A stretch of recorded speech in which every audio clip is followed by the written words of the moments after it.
স্মৃতির পাতায় বংশী নদীর তীর, বংশী নদীর সে পার্ক যেখানে প্রথম আমাদের দেখা হয়েছিল।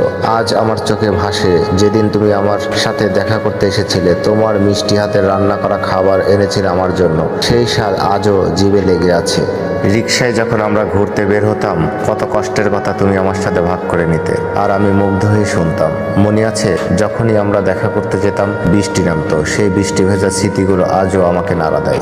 আমাদের সেই রাবার বাগানের পাশ দিয়ে হেঁটে যাওয়া, মাঠের কিনারার লজ্জাপতি গাছ ছুঁয়ে দেওয়া, আর তার পাশেই মসজিদের পাশে বসে আম খাওয়া দিনগুলোর ভীষণ মনে পড়ে। তোমার বেলকনিতে আমার জন্য অপেক্ষা করা, আমি কি খাবো তা নিয়ে তোমার চিন্তা করা, নিজের হাতে আমাকে ভাত খাইয়ে দেওয়া, সেই সব ভালোবাসা কোথায় যেন হারিয়ে গেল।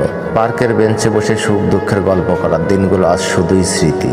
আমাদের ঝগড়া, মান, অভিমান, আরো কত কি বলে শেষ করা যাবে না। তোমার বাড়ির পাশে সবজি ক্ষেতের কথা, তোমার বাসার সেই পার্কে বসে দোলনা খেলার কথা, তোমার আবাসিকের মধ্যে ঘুরে বেড়ানোর দিনগুলো সব হারিয়ে গেছে। রিক্সা, গ্যারেজের মধ্য দিয়ে আঁকাবাঁকা গলি পেরিয়ে তোমার বাসায় যাওয়া, সেই রাস্তাগুলো আজও ভীষণ মিস করি। তোমার জন্য বাজার করা, আরো কত ছোট ছোট ভালোবাসার মুহূর্ত, সব যেন এক স্বপ্নে মিলিয়ে গেল। আজও খুব জানতে ইচ্ছে করে সেই দিনগুলো কোথায় হারিয়ে গেল। সেই তুমি আর আমি, সেই বংশী নদী, সেই পার, সবকিছু শুধুই স্মৃতির পাতায় এখন।